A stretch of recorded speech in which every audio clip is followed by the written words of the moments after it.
On the 10th day of Vlogmas, I present to you different ways that you can source for inventory and different strategies for each of these different ways to source.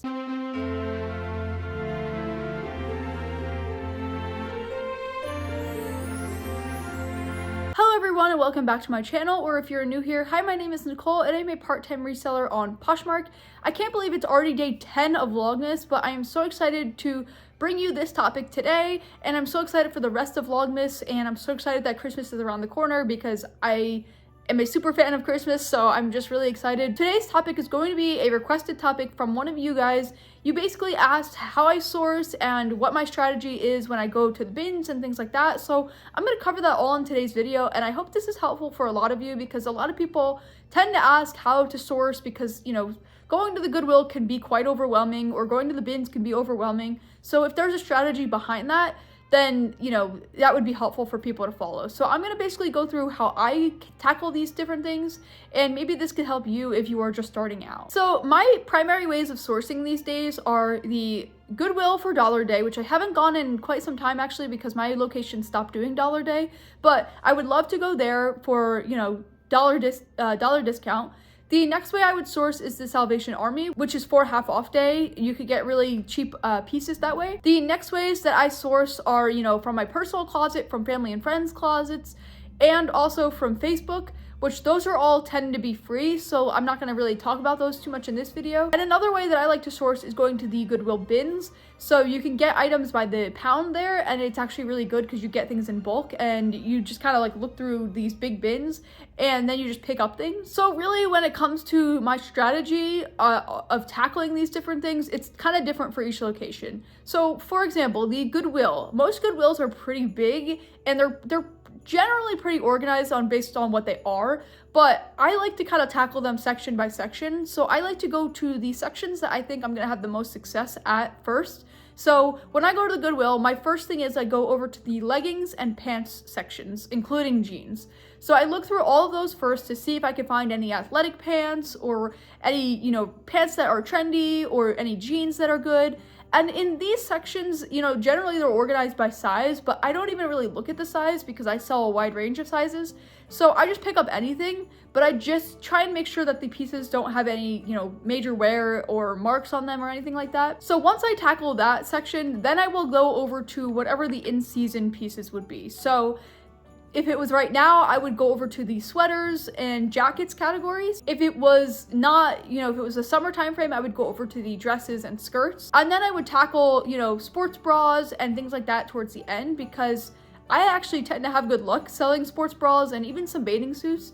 So I would tackle that towards the end of my thrifting. The final thing that I would tackle once I'm completely done with all the clothes is then I would go over to the shoes and really just look at the shoes. Now, I would really make sure I'm picking up things that are worth the pickup, but if you could get them for $1, it's, you know, it's a good way to get them rather than going to the bins where I'll talk about later, you have to pay by the pound. So picking up shoes could get kind of costly because they probably weigh more. So at the Goodwill, I just look for whatever items I think are good, whatever items I think are maybe in season or trendy or things that people would like.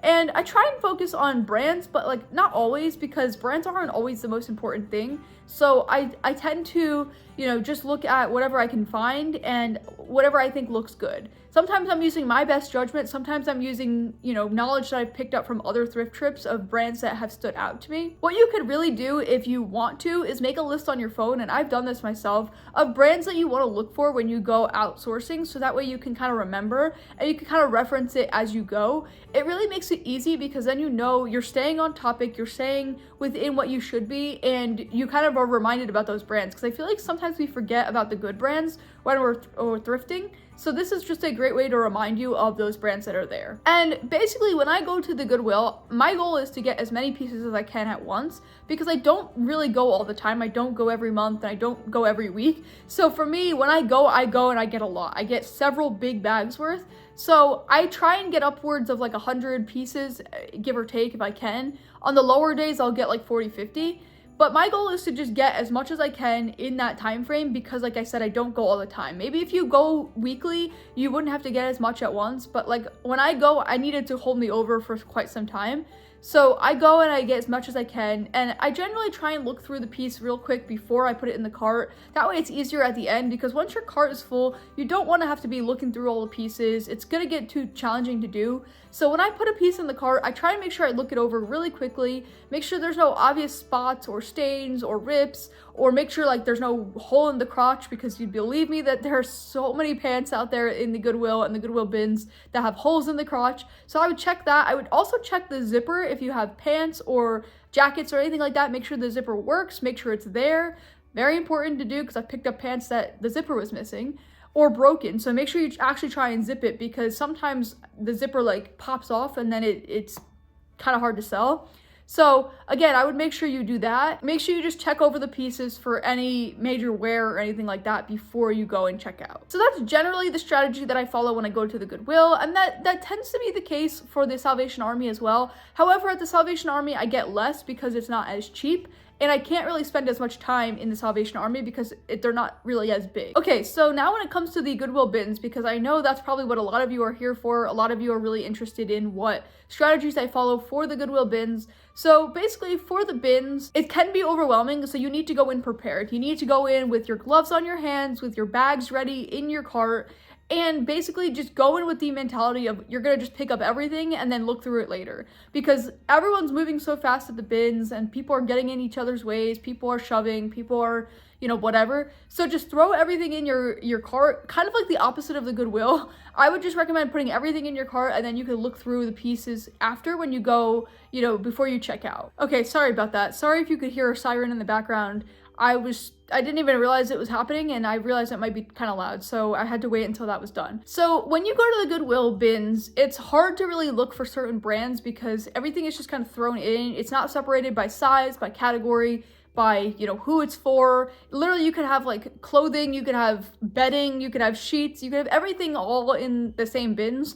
So it's really hard to go in with a strategy of looking for certain sizes or looking for certain brands, but I would just go in looking for pieces that you think would sell. So for me, I tend to just pick up whatever pieces I can that maybe are in season. I tend to not try and pick up anything too heavy like jackets or really bulky shoes, because again, they weigh a lot more, so they're gonna make the purchase at the end be, you know, higher. But again, if it's a really good piece, I'll pick it up. I have actually picked up 2 pea coats from the bins and they sold for a decent price, so they were worth picking up, but they're not always worth it, so just make sure you're looking at them first. So I generally spend maybe an hour and a half to 2 hours at the bins. I just kind of go through, fill up my cart, and you know, if you're familiar with the bins, you know that there's basically like where they reset the bins, and so you could look through all the pieces and then you line up and then they, you know, open up a new side of the bins and then you could go through there. And I've actually noticed that a lot of the times when I go to the new set of bins that they are setting up after waiting in line,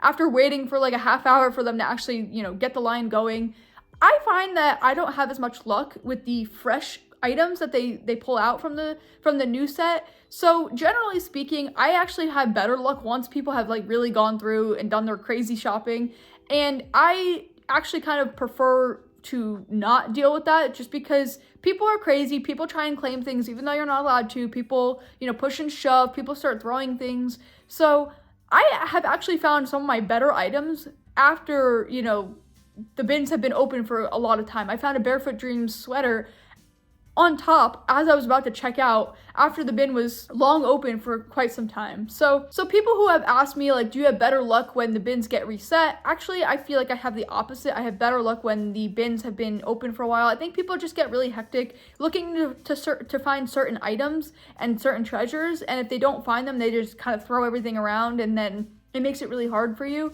So I generally prefer the less chaotic version where, you know, everyone's just kind of minding their own business, going through the bins. It can be quite an experience. Now, I really would recommend going with somebody else because, one, they could keep an eye on your cart for you, which is really helpful. So if you don't have somebody else with you, I would definitely put like a sheet over your cart or something like that so no one can get into your cart and take your stuff. Or have somebody else with you, and then also just have somebody else to put items in your cart with you so you can kind of get two for one at the same time. So it's just beneficial.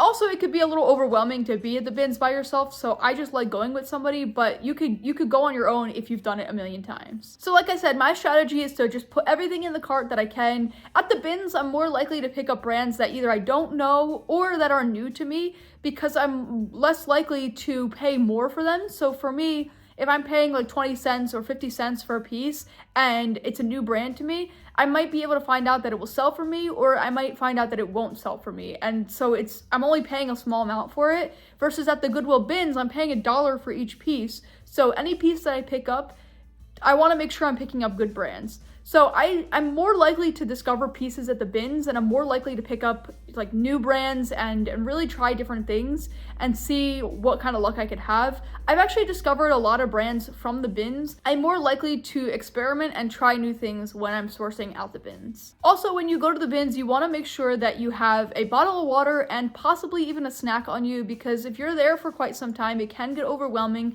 You may need a break. You want to make sure that you are, ready to go with everything that you need, which is like a drink of water and things like that, because I tend to get really thirsty. And the other thing you want to make sure with the bins is make sure that, you're aware of your surroundings, and make sure that you don't carry a lot on you, because it's just going to weigh you down. So personally, I always put like my credit card in my phone, or I put it in like my wallet in my pocket. I try not to carry any bags with me. I even really try not to put any coat on myself, because I end up just getting too hot. And I think the least you carry in, the better. But carrying a bottle of water, you could always put it in the top of the cart. That's beneficial. And having your phone and wallet on hand, make sure that they're in a secured pocket. I just don't trust a lot of people, so I just make sure that I'm ready to go. So hopefully you found this helpful, and hopefully you found the strategies that I follow at the bins helpful. Again, everyone has a different experience, so comment down below what you do when you go sourcing. Do you, how do you tackle the stores, or do you look for the best items first? Or when you go to the Goodwill bins, how do you tackle the bins? Because again, I think everyone does it differently, and I think we could all learn from other people's experiences. Okay, so let's do a recap so far of Vlogmas. So on the 10th day of Vlogmas, I present to you how I source and how I tackle the Goodwill bins and the Goodwill, and what my strategy is. On the 9th day of Vlogmas, I present to you why relisting is so important and how you can relist. On the 8th day of Vlogmas, I present to you how to run a sale in your Poshmark closet. On the 7th day of Vlogmas, I present to you things I wish I knew before I started reselling. On the 6th day of Vlogmas, I present to you the single most game-changing thing you could do for your Poshmark closet. On the 5th day of Vlogmas, I present to you a demo and step-by-step tutorial on how to go live on Poshmark. On the 4th day of Vlogmas, I present to you different tips on how to do your first live and how to set up your show and